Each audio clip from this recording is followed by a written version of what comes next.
Baik, kita awali semuanya dengan membaca basmalah. Bismillahirrahmanirrahim. Dan para ulama itu menganjurkan agar sedikit dibahas tentang basmalah pada setiap membuka cabang ilmu apapun.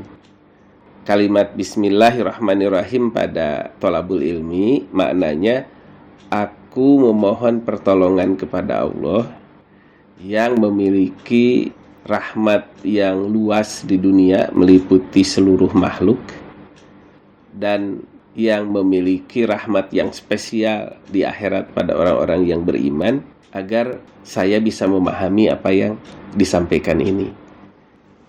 Awalnya ini sebenarnya obrolan dengan teman-teman ini sudah lama ya, pertengahan 2021. Ada ayat yang seperti ini. A'udzubillahi minasyaitonirrajim. Alam taro anna arsalna syayatina 'alal kafirina ta'uzzuhum azza. Tidakkah kamu lihat sesungguhnya kami telah mengutus setan-setan itu kepada orang yang kafir untuk menghasung mereka, untuk memotivasi mereka, menggerakkan mereka berbuat maksiat dengan sungguh-sungguh. Nah, kemudian saudara kita mengatakan, tanyaan lanjutannya, kalau dikatakan Allah itu mengutus, arsala, berarti setan-setan itu mursalin dong, para utusan, atau mursalan yang diutus. Apa itu maknanya juga setan itu para rasul? Pertanyaan ini menggelitik gitu ya. Kemudian kalau di situ di ayat tadi dinyatakan alam taro anna arsalna syayatin, kami telah mengutus setan, berarti mereka melaksanakan tugas dong. Terus di mana salahnya para setan itu? Kemudian setan sudah melaksanakan perintah itu dengan baik, menghasung manusia sehingga manusia itu sesat sesat-sesatnya. Bukankah ini prestasi gitu? Dan orang-orang kafir adalah dampak dari perintah setan diutus oleh Allah kepada mereka. Terus apa salahnya orang kafir? Kira-kira minta pendapat dulu.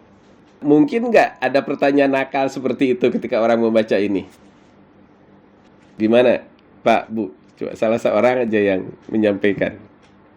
Atau salah dua orang. Iya juga ya. Atau baru baca ayat ini? Baru lihat. Nah, dari sinilah kemudian terjadi diskusi tentang ilmu Allah, tentang takdir dan lain-lain gitu. Kemudian tentang hikmah dari sebuah peristiwa yang terjadi di dunia. Karena kan ayat seperti ini, ayat yang bisa dipertanyakan oleh orang secara nakal seperti pertanyaan-pertanyaan yang ini. Kira-kira bisa dipahami nggak kebingungan orang atau kenakalan orang dengan ayat tadi? Pak Bambang gimana? Ini kalau ada murid nanya begitu, mungkin nggak mereka nakal seperti ini dengan setelah membaca ayat itu? Allahu a'lam. Jadi tidak setiap yang diutus itu melaksanakan tugasnya dengan benar. Maka perlu ditegur oleh Allah. Jika melanggar berarti keluar dari ketentuan Allah. Maka setan dan iblis itu keluar dari apa yang dijuklak-jukniskan oleh Allah. Oke, sekarang kita lihat ayatnya, Kang. Ini kan perintahnya begini nih. Untuk menghasung mereka berbuat maksiat nih, perintahnya itu. Kemudian berhasil sesuai dengan juklak nggak?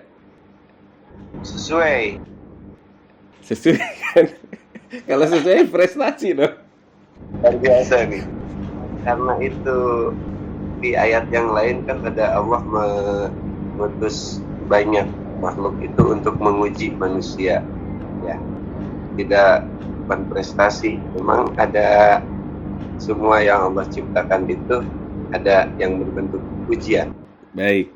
Alhamdulillah. Nah itu kan kalau kita lihat misalnya nih, Pak Bambang ini guru nih. Ketika melihat ayat ini, maka Pak Bambang merefer kepada ayat yang lain untuk menjadi informasi banding. Nah ini kan salah satu metode ilmiah bahwa ketika melihat satu persoalan, kita harus melihat hal-hal yang lainnya. Jika tidak, maka andai hanya satu ayat ini saja yang dipegang, ya kesimpulannya bisa seperti ini gitu kan. Nah itu juga yang menjadi alasan mengapa kita harus merujuk pada para ulama itu. Kenapa? Karena para ulama itu sudah menelaah jauh lebih banyak ayat daripada kita. Bahkan para mujtahid mutlak itu, mereka sudah melakukan penelitian minimal itu 500.000 hadis. Nah, sehingga ketika menyimpulkan sesuatu, itu pertimbangannya sudah melihat 500.000 hadis itu sepanjang penelusuran dan pengembaraan ilmu mereka. Nah, kalau kita hanya tahunya 1, 2, 3 hadis, ya boleh jadi akan seperti orang membaca ayat ini kemudian menyimpulkan sendiri. Nah, itu salah satu contoh. Jadi apa yang disampaikan Pak Bambang itu jadi contoh bahwa kita jangan hanya melihat satu ayat terhadap segala sesuatu. Baik. Menghasung itu apa ya? Memprovokasi. Kita sekarang lebih mudah paham bahasa kekiniannya. Kalau menghasung bahasa lama itu. Baik, pertama, hal yang pasti adalah beberapa hal dulu ini yang saya simpulkan dari apa yang disampaikan oleh para ulama. Di dalam kerajaannya, kerajaan Allah, semua telah diketahuinya. Semua yang terjadi telah dikehendaki dan atas izinnya.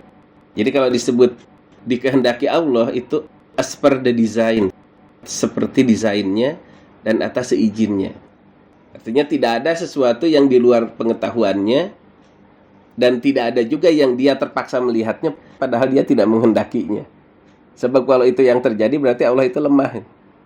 Jadi sejelek apapun menurut pikiran kita ketika itu terjadi, itu memang dalam izinnya, sepengetahuannya. Dan Allah menghendaki membiarkan itu terjadi. Keyakinan Ahlus Sunnah wal Jamaah begitu. Jadi enggak seperti ini. Sebenarnya aku ini pengennya kebaikan yang terjadi, tapi gara-gara setan akhirnya jadi banyak orang berbuat buruk. Setan sih, tapi aku nggak berkutik berhadapan dengan setan. Nah itu nggak mungkin begitu gitu. Kemudian di dunia saja, ini di dunia, kalau sang sutradara dalam sebuah film ingin menampilkan ini loh jagoannya, taunya si Anu sebagai jagoan tuh gimana? Kan harus ada lawannya, yaitu para bajingan yang berusaha merongrong sang jagoan. Dan sang jagoan itu dikeroyok berapapun tetap menang. Walaupun kadang-kadang awalnya babak belur dulu, jatuh dulu, tapi akhirnya berhasil mengalahkan. Nah, ketahuanlah si Anu yang jagoan. Bagaimana mengetahuinya? Karena banyak bajingannya. Kebayang nggak bagaimana sang sutradara mau menunjukkan si A sebagai jagoan, tapi sang sutradara tidak punya peluang untuk menciptakan para bajingan dan lawan-lawan sang jagoan itu. Bagaimana menunjukkan ini jagoan? Misalnya ibu atau bapak bikin sebuah film, si A jagoan, tapi jangan ada lawannya. Jangan ada yang brengsek yang mengganggunya. Gimana gitu? Susah kan? Jangan ada orang yang lemah yang ditolongnya. Pokoknya jangan ada kejelekan. Semuanya baik, prestasinya sama, tapi si A harus ketahuan sebagai seorang jagoan. Nggak bisa kan?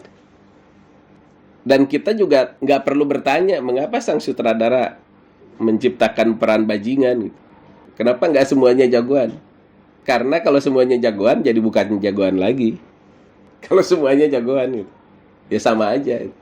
Itu persis seperti logika Nabi Adam alaihissalam ketika melihat anak cucu keturunannya di zaman dulu ketika dikeluarkan seluruh arwah yang akan lahir. Nabi Adam kan melihat itu. Dari cahayanya, dari auranya. Ada yang cantik, ada yang tidak cantik. Ada yang cakep, ada yang tidak cakep. Sebagai ayah, Nabi Adam mengatakan, ya Allah, kenapa nggak dibikin semuanya cakep aja gitu. Kemudian Allah mengatakan, aku ingin orang jadi bersyukur. Nah kalau dipikir-pikir, ya orang bisa mensyukuri kecakapannya itu kalau ada yang jelek gitu. Coba kalau cakep semuanya gitu, kan nggak dibilang cakep lagi gitu. Ya sama aja gitu. Nah, sampai di sini bisa dipahami nggak? Kalau ada yang mau ditanyakan, silakan tanyakan dulu. Kita tidak akan masuk ke halaman yang lain sebelum ini disetujui nih 1-4 ini. Mangga kalau ada yang mau nanya. Ada. Silakan. Jadi di ayat yang lain kan Allah membenci seperti di surat Al-Baqarah.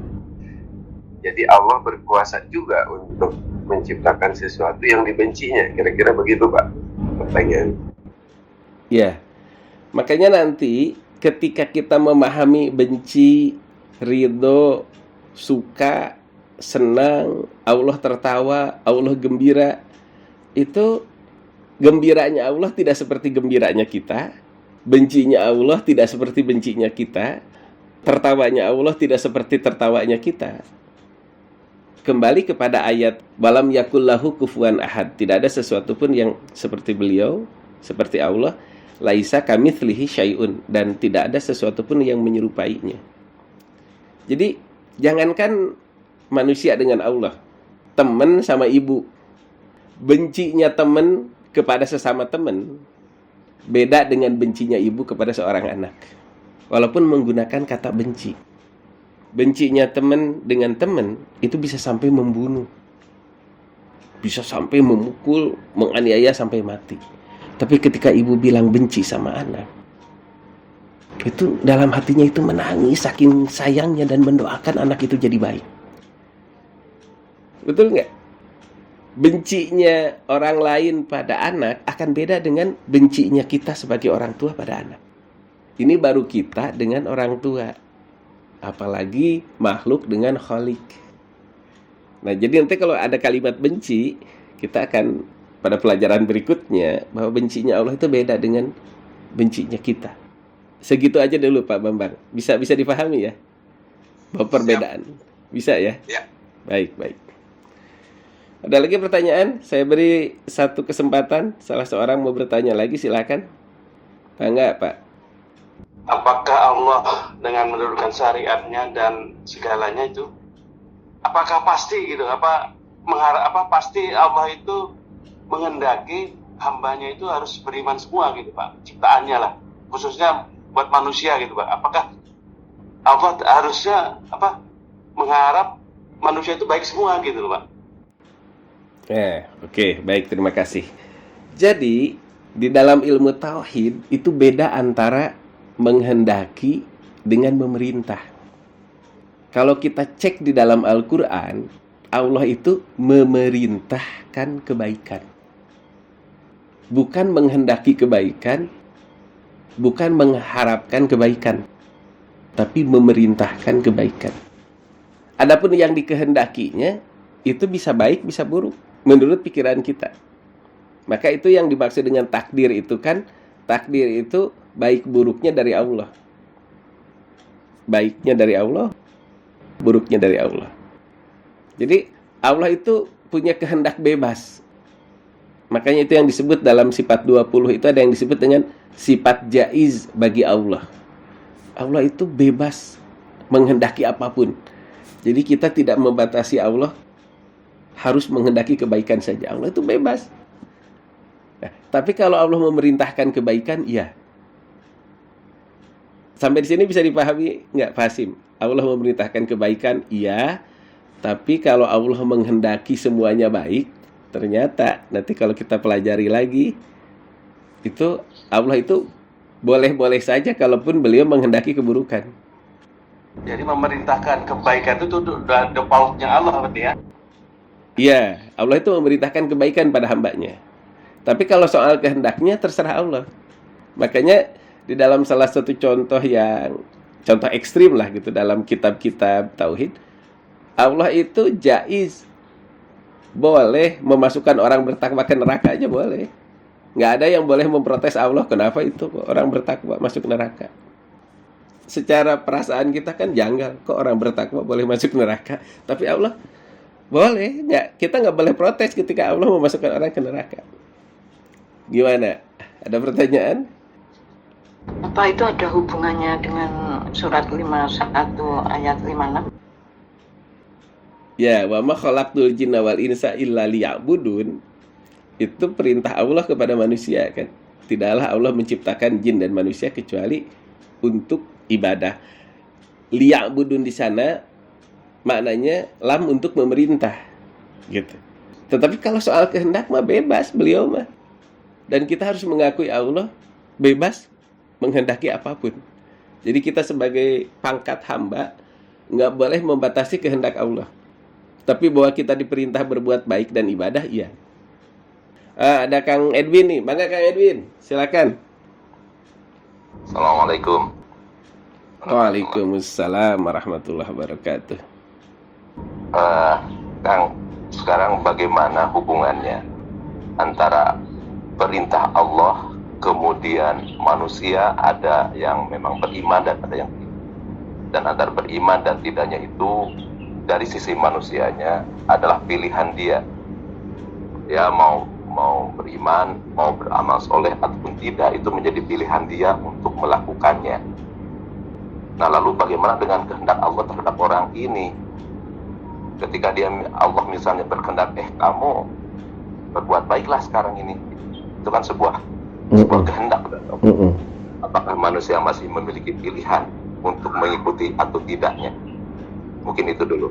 Silakan. Baik, alhamdulillah. Ini pertanyaan singkat tapi jawabannya harus panjang ini. Masya Allah. Pertanyaan Pak Edwin dipending mungkin akan terbuka dengan beberapa slide berikutnya. Ya, jadi mangga ya. Tapi betul apa yang ditanyakan Pak Edwin itu pasti ada di benak semua orang, termasuk di benak saya. Dan saya pernah tanyakan ini kepada salah seorang ulama ya, Ustadz Uro. Dan saya mendapatkan pencerahan tentang takdir dari Pak Ustadz Uro itu. Baik, mari kita awali dengan memahami 3 logika ini. Nah, ini ada 3 logika ini menjadi dasar dulu. Ada 3 logika. Dan saya mohon ketika saya menjelaskan ini, jangan ada yang kemudian angkat kaki pamit pergi ya. Karena kadang-kadang kalau saya ngisi di masjid, baru aja masuk ke sini, ada yang nggak cocok terus pergi gitu. Akhirnya maksudnya nggak tersampaikan. Fenomena sekarang kan begitu, kalau kita ngisi di masjid-masjid nggak cocok, orang pada keluaran itu. Ini mohon didengar dulu, karena ini juga kesimpulan dari para ulama. Ada 3 logika. Logika siapa saja? Logika manusia. Nah, termasuk ketika kita bertanya tadi itu kan menggunakan logika kita. Logika alam. Kadang-kadang kita berpikir alam itu tidak berpikir. Padahal alam itu berpikir juga, dan alam itu bisa menangis juga. Ada ayat Quran yang mengatakan mereka kematiannya tidak ditangisi oleh langit dan bumi. Nah, sekarang memang nggak kelihatan, tapi nanti yaumaidin tuhaditsu ahbaroha, akan ada saat di mana alam itu bicara. Alam itu bisa gemes juga. Nah, jadi ada logika alam, dan alam itu bekerja dengan cara apa? Kemudian ada logika Allah. Nah, biasanya pas saya bahas logika Allah, orang pergi. Allah dilogikakan, terus hengkang. Menurut ulama, kalau logika manusia, cara berpikir manusia itu dibatasi oleh kemampuan berpikirnya. Memang batasan ini bisa dikembangkan dengan pendidikan. Artinya, katakan asalnya diameter ruang berpikirnya kalau diukur 1 meter. Dengan pendidikan, ruang berpikirnya menjadi 10 meter. Belajar lagi bisa jadi 100 meter. Namun tetap ada batasnya. Makanya ada yang menarik, filsafat pendidikan Islam itu adalah meningkatkan kemampuan berpikir, dan pada saat yang sama mengingatkan juga bahwa kemampuan berpikir kita ada batasnya. Itu katanya beda dengan filsafat pendidikan barat. Filsafat pendidikan barat itu mengembangkan kemampuan berpikir seluas-luasnya dan tidak ada yang membatasi kecuali dirimu sendiri. Sehingga tidak ada batasan kecuali Anda tidak ingin berpikir lagi. Nah, tapi kalau pendidikan Islam mengembangkan kemampuan berpikir seraya mengingatkan bahwa kemampuan berpikir kita ada batasnya. Itu logika manusia. Kalau alam, cara berpikir alam, berpikir dalam tanda kutip, itu berdasarkan hukum sebab akibat. Ini ada ayatnya. Gitu. Kalau pasti ada yang menggelitik, mau nanya nih, tunggu dulu, ini ada ayatnya. Terus bagaimana logika Allah? Allah mah tidak ada logika. Dan Allah itu mengetahuinya bukan lewat proses berpikir. Manusia lewat proses berpikir. Pada alam juga terjadi proses sebab akibat. Tetapi Allah itu langsung alimun. Sebagaimana disebutkan di dalam 20 sifat Allah, Allah itu maha mengetahui secara qadim. Tidak ada proses berpikir dan tidak ada waktu untuk berpikir karena Allah tidak memerlukan waktu. Waktu hanyalah ciptaannya. Dan kalau boleh dikatakan logika Allah, ini tidak bisa difahami baik oleh manusia maupun alam. Karena apa? Karena memang tidak ada logikanya dan tidak ada prosesnya. Gitu. Nah, sehingga ketika kita ingin memikirkan Allah, bagaimana ya Allah mikirnya, pasti gagal. Karena kita menebak-nebak sebagaimana kita berproses, sedangkan Allah tidak menggunakan proses dan tidak menggunakan waktu. Telan aja dulu. Karena waktu saya dulu juga belajar, saya mau nanya, jangan dulu. Terima dulu ini. Wah, ada 3 logika. Logika manusia, logika alam, logika Allah. Logika manusia dibatasi oleh kemampuannya. Bahasa sekarang tergantung latar belakang pendidikannya dan lain-lain, tapi tetap ada batasnya. Alam itu sebab akibat, Allah nggak ada logika. Makanya kalau kita ingin memikirkan af'al Allah, perbuatan Allah, nggak akan pernah bisa difahami. Ya contoh saja, Nabi Musa melihat peristiwa-peristiwa Nabi Khidir dengan logika dia. Dan Nabi Khidir yang waktu itu laduni, itu kan nggak nyambung juga gitu. Apalagi dengan Allah Subhanahu wa Ta'ala yang memberikan ilmu kepada seluruh makhluk.